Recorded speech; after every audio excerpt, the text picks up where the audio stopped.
best example I can give you is FDR in the 30s.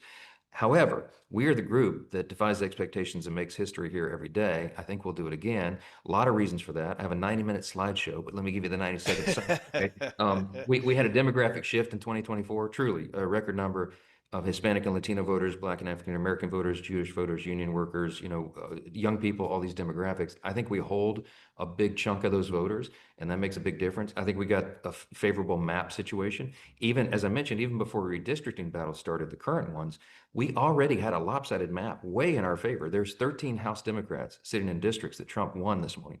There's only 3 House Republicans sitting in Kamala Harris districts. The third reason I'm so optimistic is that the Democratic Party is flailing. Okay, they're about to have a civil war in their party for the future of it. I think the future was determined last night in New York City. They're going full Marxist, full woke left progressive. They're not turning the corner. They're going further left. I think they're going to leave people behind. I think they're going to make a mess of New York City. And the fourth reason is I would call it the Charlie Kirk effect. You see a rise of young people, young conservatives who are getting engaged. They're motivated. They want an outlet for that energy. We're going to give them that outlet in the midterm election. I'm very, very bullish. I mean, this is not a talking point. I believe it to my core. I'm going to travel the country nonstop.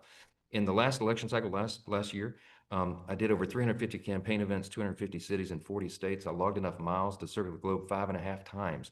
We will do what is necessary to win, and I'm convinced we will.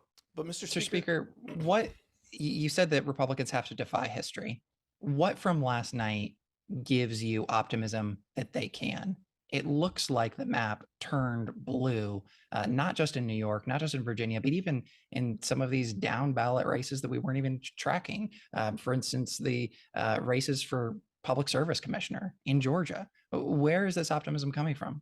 Well, there's down ballot effects, of course, especially in a special election. I am not deterred in any way by the effects last night. I wouldn't say anything turned blue. I'd say it stayed blue. These were blue districts, blue states, blue areas. None of this was a surprise.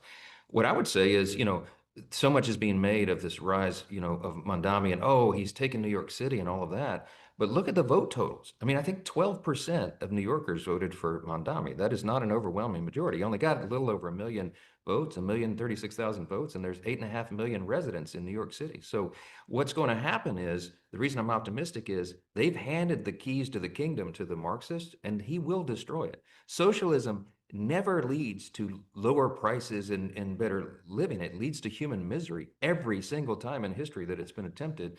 And it won't take long for that to happen in New York City. So we will have yet another example of the failed philosophy that draws everybody back to what we stand for. And that's the founding principles of the country: individual freedom.